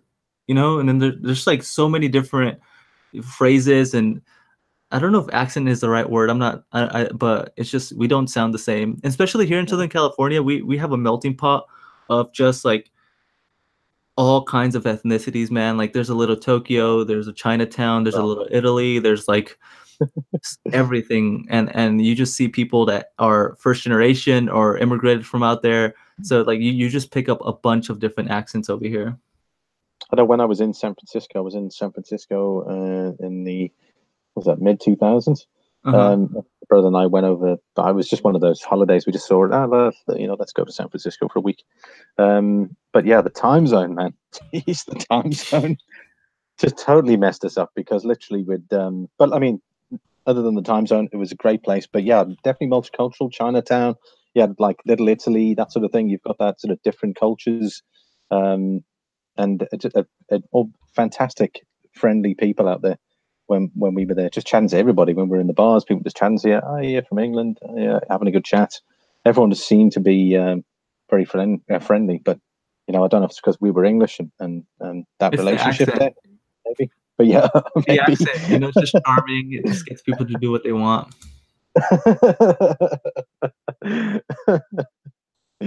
And funny enough, the women as well were very friendly towards us. And I mean, from a chattable perspective, they were very open to engaging conversation. Yeah, I like Debbie B's. She's saying Brooklyn, Queens, and Bronx, the island. They have all different accents, and I think Oh wow, they're all like neighbors that's in New essentially. York. Yeah, yeah. Yeah. So it's pretty crazy. Oh, and also what I love too is I have family in Colorado, and when they come down or when I go up, and they call soda, they call it pop.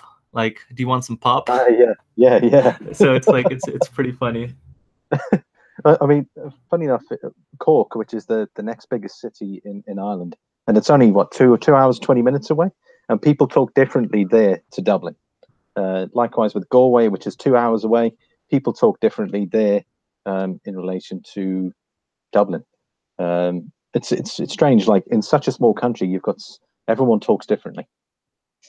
Yeah, no, that's very interesting. And it's such a small country. I mean, with population something like 5.5 million. 5.5 million? There's more people in Yeah. LA than there is in There's 5.5 million people living in Ireland. There's still plenty of space. Wow. I think that's probably why they're so open immigration-wise, because they know they need immigration to keep obviously the employment, because I think the employment's only 2% or 3%. Right. But in order to keep jobs going, because we have such a small amount of people, they need the people coming in who have got the skills to keep the jobs going. Silver Wolverine says they say pop here. And a lot of people's bucket lists, I think Barbara and Debbie want to go to, Ireland. And in North Country said the Irish is the most impossible to understand. Well, funny enough, stacking and prepping, I've been chatting to them, and they're coming over here in 6 months. Oh, wow. That's cool. I said to them, no problem, I'll meet up with you. And, we'll go for a drink or go for a meal somewhere. But there's some really nice people. I look forward to meeting them in June. I think they've already got their stuff booked. So it'll be awesome to see them. Cool. That'd be a fun summer trip. Alejandra, ¿cómo estás? Bienvenida. Tenemos Alejandra. Hablando. And Court left because he thought it was over, but it's not over apparently. Actually, we've been doing pretty well here. I think we've about an hour and a half. You must let me know if you need to shoot, buddy, because my wife's got a Christmas party, so literally I've got plenty of time if you need to go. It's been great. Thanks very much for having me on, CleverCoin.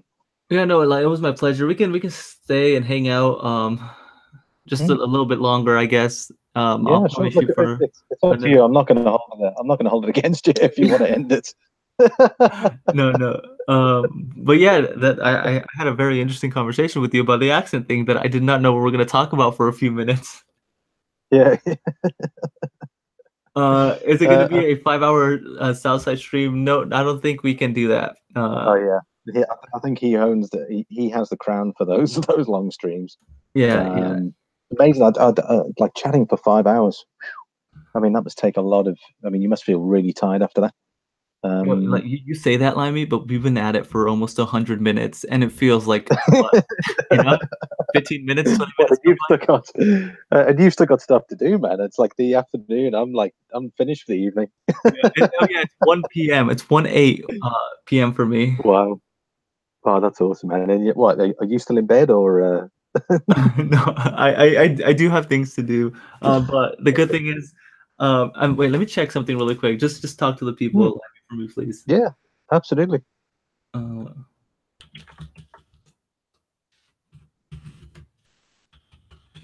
Let's see. Yeah, see, I had to go to the post office because there was something waiting for me, but now it's closed. So thank you so much, Limey. Oh, funny. Oh, sorry. Sorry, bud. I actually went to the post office this morning. I had to, from the gore I had last week, so I finally got them in the post, and I'd sent through some appreciation cards as well. So I pretty much got that all wrapped up, and managed to get down there this morning. I think I made it by about half an hour. But I suppose when you're running channels like this, you don't want it to leave it too long, because then stuff will start to pile up. Right. I mean, I don't know how you find. Do you find stuff when you do your goals? Do you do it immediately? Do you wait, or while you're waiting to get hold of people, do you post it together, or do you post it when you were posting other stuff? I don't know. How do you do it? Yeah, I definitely batch. I make sure if I have to send a few packages, I try to get everyone's information and then I send them all at the same time because I don't want to be going back and forth. Yeah. By the And way, then I like the logo, man. oh yeah, cool, cool. Thanks. I got someone from Instagram to do it. I think it's Awesome. pretty cool. Yeah, he's Mm. from the community too, so pay him in silver. I think that's awesome. Actually, he's not gonna be happy because I had to go send that up for him. Oh. Uh, I have to go. He's not gonna get it until late next week now because I had to go pick something up from the post and Oh. then send him that. But I mean, it's fine. Well, you can always Actually, just, this is you can give them my all email address. this is all Silver Wolverine's fault because he said that I was putting a time limit, and I was like, I ain't putting no time limit, bro. And now we're here.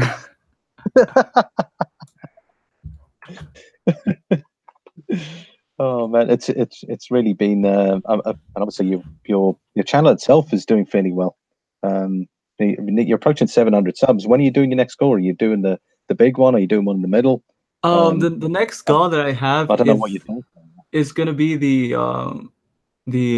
head to head. Once I get the last one, I'm gonna give away something from the head to head series. Nice. And then I don't think I'm gonna do anything other until the 1,000 mark. But like I Cool. bought a lot of these silver certificates and I want to give them away. But I think I might just Oh, very nice. I think I might just contact people that I feel that come to the channel to hang out and then just shoot them a private message and then send them like a thank you with like a silver certificate, right? Because Very of nice. the gauze stuff, I think there's like people that just come in just for the gauze and then they leave. So I think I'm just gonna find people that come to the channel that are supportive and just give them some cool stuff like a thank you, as a thank you. Well, funny enough, the last score I had I decided to separate the prizes, so I had the main prizes open to everybody, Right. and then I just had stream prizes. And at the end, I was like, "Wow, geez, I won over like 14 subs," but then I lost them. So literally, guys just dropped in, and that's probably gonna up. It's probably something I probably won't do again. Is I won't be doing stream prizes based on that. People just taking a chance to see if they're going to win something, even though it was pretty hilarious. Picking those winners because I picked everything with a random picker. Right, But there was a lot of people that 14 out of people that jumped in to try and see if they were going to win something and then unsubscribed at the end. So it looked good, but then like a couple of days later, it dropped down. So, I suppose you win some, you lose some. Yeah. And also I haven't been posting any videos on my channel other than these interviews. So like, and these are fun to do and I really love doing them, but they're not good for the algorithm, right? Because like okay. this is super technical, guys, but like people like most people don't watch throughout the whole way. I know you guys are, but there's people that come on and like, oh, what, like an hour and 2 minutes? No thanks. So it's really bad for your, percentage of watch Correct. time. So, and since that's all I've been doing for like essentially 2 weeks, like Google isn't really helping me with their algorithm, but I don't really care about subs either. So I'm just, as long as I can have cool people, like do like South Texas Prepper, North Country Off Grid, some guy named Corn who doesn't exist anymore, David B, like people that come and hang out, Limey, you, like that's all I need. Yeah. And then eventually when I have time to go ahead and do more content, post more content, then I'll post it whenever, but I'm not gonna like force myself or I guess force myself to make videos just because I know it's good for the algorithm, right? I'm just gonna make videos when I want to make videos. No, I gotcha. Look, I mean, I was sorting through my silver there, and I was like, "Oh, geez, probably one of the countries I've abandoned in regards to doing reviews is the UK." I was going through I haven't even done a Britannia review yet. I've just been doing like so busy with other stuff, and I was like, "Oh, I haven't done that one yet." The landmarks, I required one of the landmark 1 ounce pieces. They got obviously the landmarks around the UK. And I was like, "Oh yeah, I haven't done that one, but yeah, I've done that one." And so I've done a video up. I just need to upload it, so I'll probably upload that next week. And then I'm going to focus on the Canadian. There's a lot of Canadian stuff I haven't done yet, or the Canadian Mint. So I'll do another sort of Canadian Mint run, and then just do it that way. Yeah, I think the Canadian Mint also has a good job of like having a wide selection of cool coins and stuff. Yeah, definitely, yeah. And I think Corn's gonna start. Excuse me, Pre33 Collector. I don't know who Corn is. If he starts a new channel, he said he's gonna pretend to be a lady, a mighty fine lady, if I might add.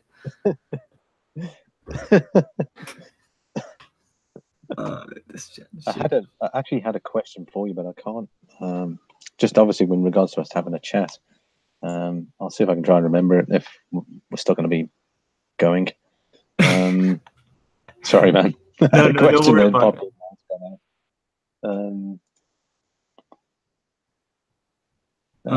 Can't remember. Try to remember. I'm going to keep talking to the chat. North Country Off Grid. I want to watch a pig get shot and barbecued. That sounds fun. I've actually killed a lot of stuff in Mexico for it to be like cooked and whatnot. But I really? I never killed. Yeah, I'm not. I'll do it. You know, someone tells me to do it, I ain't gonna back down. But you know, I chopped chickens' heads off, turkeys' heads off. I've never killed a pig though, and like the cows for beef. I've never killed those either. Those are definitely I mean, those giant animals, and I've seen it happen. I don't mind seeing the killing or skinning and stuff like that. I have cousins that are from the United States. When they go down there, they don't eat meat for a few weeks because they see how it goes down. But for me, I don't mind. I just keep eating. Like, ooh, this is from this morning, very fresh, very good meat. Yeah, I mean, I suppose if you think about society nowadays, we've become so disconnected from the animals, or should I say, like, I mean, that's probably another reason why I'm a vegetarian. Right. Is that well, that's cool. You're a vegetarian? Yeah, I'm a vegetarian in almost a year now. Wow, how's that? It's well, I tell you what, it's been working. I mean, I pretty much stick to it. My wife doesn't. She tends to occasionally eat meat every now and then. She's the one who got me onto it, so maybe she misses it. But there's a fair amount of meat-free products out there, as in meat alternatives, that will give you the same benefit of protein as to eating meat. But it's amazing the difference it spells, though. You know, if you haven't eaten meat for a while, CleverCoin, and you walk into the shops, oh man, it's that sort of pungent smell when you're walking through the refrigerated areas. Right. That you would not have picked up had you been eating meat, because you become used to it. But it's amazing the difference in the smells. That's one thing I definitely noticed. I had a friend. Oh, sorry. I had a friend who was a vegetarian for about 10 years, and I pretty much convinced him to start eating meat. So yeah, meat's good, man. Really? Yeah, meat's very good. I mean, also our food supplies are so contaminated these days. Whether it be hormones or pollution, it's difficult to find. I mean, you watch all the programs that are on it and the health conditions associated with it. I'm in a better state of fitness, or should I say health, than I was while I was eating meat. So, I mean, for myself, I don't feel as tired, for one. I'm no longer using my asthma pump. I haven't used my asthma pump in 6 months. Wow. And I've been using my asthma pump since I was in school. Right. So straight away, I feel healthier for that aspect. I don't feel as tired. And I feel good about myself. Just I don't know if maybe that's the thing about not eating meat. You don't feel as heavy as you normally do eating meat. I don't know. But I mean, if it came to a point where I had to eat something and there was nothing, I probably would eat it. That way, I wouldn't starve myself. No, right. to not eat food. So, if worst case scenario was I had to eat meat, then I would. Well, it's just for me, it's because it's very important what you don't eat, right? Like not eating certain carbs or sugar or dairy. Yeah. Not eating that stuff is really, really beneficial for your body. And a lot of these studies, like I eat meat, I eat a lot of meat, but I take care of myself. And I have, let's say, use myself as an example versus my cousin who eats meat and he eats a cheeseburger and then he goes to get like some fried chicken and then like eating a lot of like high caloric, high fat, high super saturated stuff, and we both eat meat. So and essentially compared to a vegan, we're both the same thing, right? We both eat meat. But I have a active lifestyle. He has a sedentary lifestyle, right? So, we're completely different health wise. He's, overweight and I'm not overweight. So, Yeah. and again, to a vegetarian, we're both considered a meat eater. But I think most of the time, it's not necessarily the meat that's the problem. It's everything else that can come around with the meat. That is the problem. Yes, that's right. And then I also respect the people that do it for, the animals, for animal cruelty or whatever. But that's again, that's not for me. I think, that's life. But yeah, a year, dude, that's awesome. You haven't had any like side effects that you've experienced? Well, I mean, one thing that nothing side effects wise. I mean, I stay away from the carbs and I stay away from the sugars majority of the time as well because they're extremely bad. And it's Right. amazing how enticing all the stuff is because my wife she's on a completely separate diet. She likes the carbs and she likes the sugars. So for me, I've got to be well disciplined because you're surrounded by just all this stuff. Like when you walk into the supermarkets, everything's layered. You just see it there. It's just carbs, sugars because that's the easy money for them. The more difficult money is vegetables. That's the stuff that is really good for you in comparison to the carbs and sugars, which is easy money but also bad for you. Right. And it's definitely an addiction, right? Like the sugar addiction, like absolutely. it really is an addiction, and I feel like it has a better stigma than like a drug addiction. But I mean, essentially, it kind of is because I see, especially like in the Mexican culture, dude. Like, there's people that like are fairly young and they have high cholesterol, diabetes, and it's like, dude, like, this is what you're eating is making you be like this, So for me, ever since a young age, like I saw people growing up around me, and I'm like, nope, I do not want to be like that. So I've taken care of myself, from an early age. Yeah, I mean that's the way, and society isn't is changing really. They're the faster foods, the more convenient food. It's also the cheaper food. People are, if the fast food restaurants change to more, let's say, better fats, you might see a revolution in regards to the quality of food. And yes, it may cost a little bit more, but I think fast food in general really isn't that cheap. Really. Right. No, yeah, and the fast food is definitely plays a huge role, especially here. It does, yeah. I mean, I have everything I can crave within walking distance, dude. Like, honestly, like I want some Popeyes down the street, In-N-Out down the street, McDonald's down the street. Like everything is just right there. And like you were talking about the the discipline that you need to have to stick with it. Yeah, correct. I mean, like my wife at the minute, she's got sweets, she's got like chips, crisps in the cupboard there, and I've just got to mentally just block this stuff out. I mean, I've got selected protein bars that I eat that are specifically low in sugars and low in carbs, so that's the stuff I know is safe. So I just tend to just that's my kind of snack, but it's also high in protein, which my body needs. So I know most people probably haven't heard of this diet, but you might think I'm crazy, but this is like a real thing that some doctors, professors, and like people around the world are doing. Yep. And you're gonna laugh, right? It's genuinely just pure red meat. I used to be on that diet The carnivore diet? Vegetarian. Yeah, 100%. It was in when I was in South Africa, they call it banting diet. One of the doctors recommends that a high intake of protein and a reduced amount of carbs and sugars.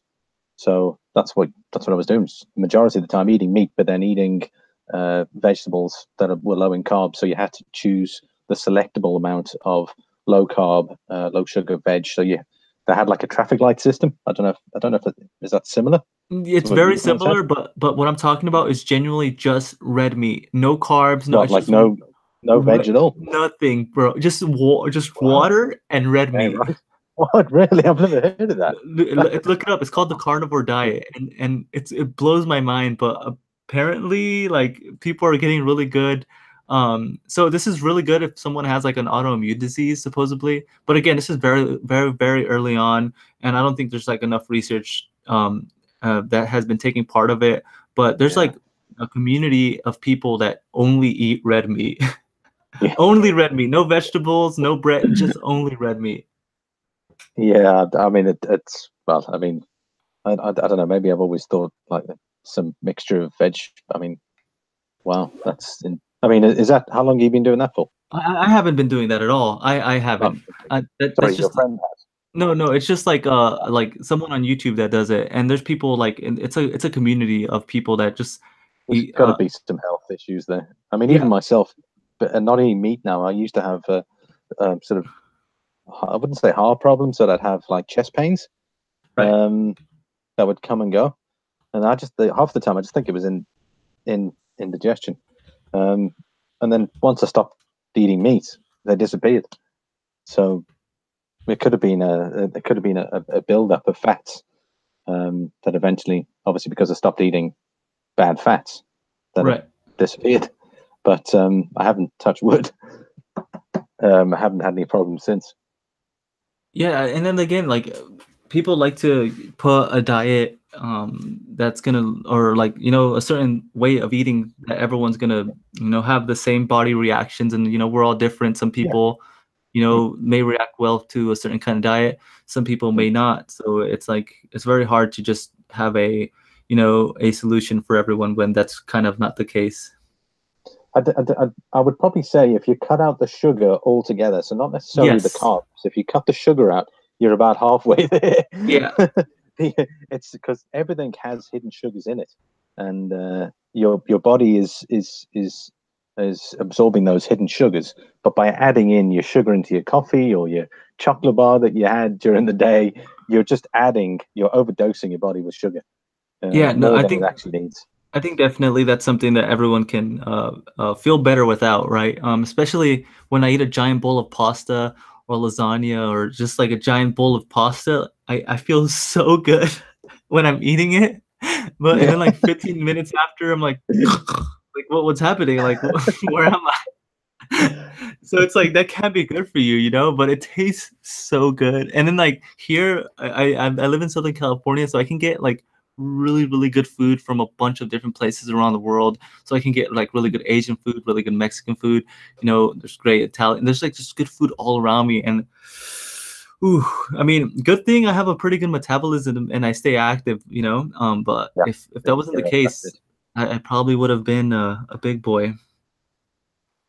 Well, I mean, funny enough, with my wife eating the carbs and sugars that she does, but she's very active during the day. So, I'm in the office. So my activity levels, if I was on her diet, I'd be ballooning Right. as well.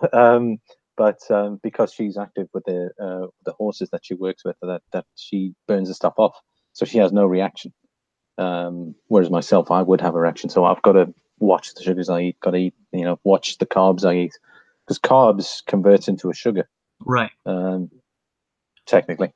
So if you don't, if your body doesn't absorb the carbs, it turns to sugar, and then sugar turns to fat. So if you cut the sugars out majority of the time, you're already halfway there to being a healthier person. Pre 33 collector says corn is good. Who is corn? Pre 33 collector? I don't know who. I think he means, I think he means corn, as in maybe the corn on the cob. I don't know if Uh, that's what he means. uh, Corn is good. I don't know. I hope that is. Corn, is that exactly what you mean? Corn is good. GMO corn is bad. I wanted to start this rumor about corn and to say Oh that yeah. he owns the monopoly of all the cornfields of the United States of America. Do you think that will fly or no? Um, you never know. There could be some truth in that. Okay, so okay, we won't let that go. Okay, that one Because might be a he is a fact. I mean he is a farmer himself, so we just don't know to the extent of what farming he does. So you never know.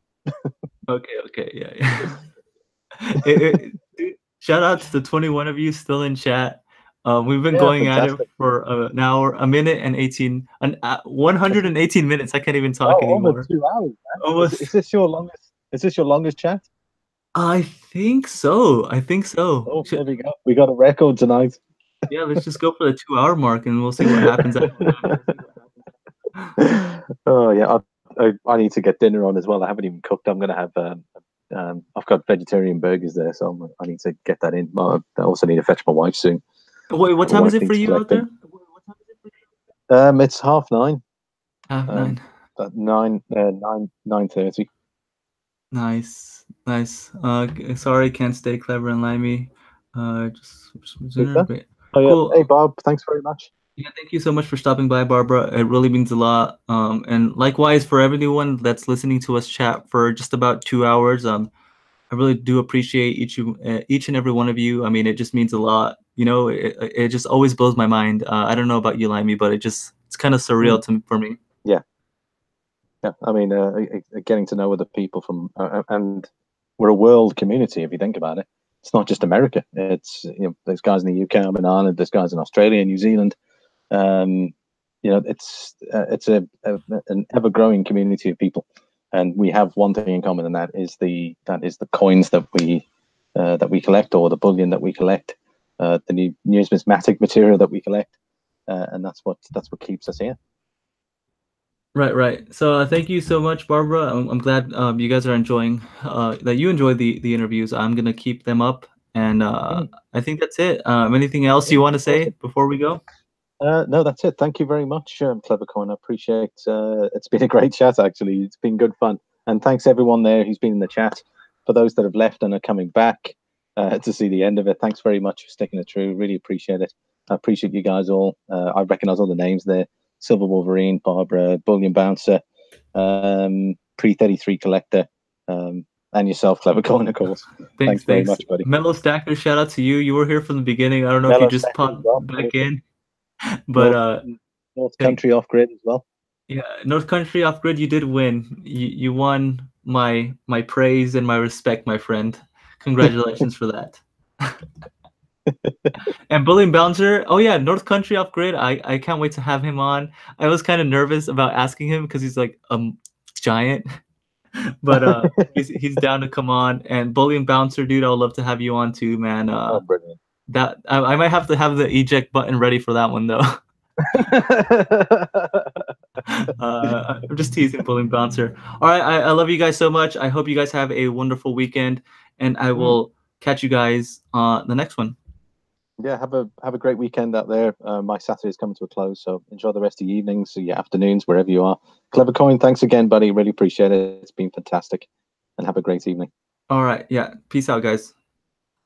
Cheers.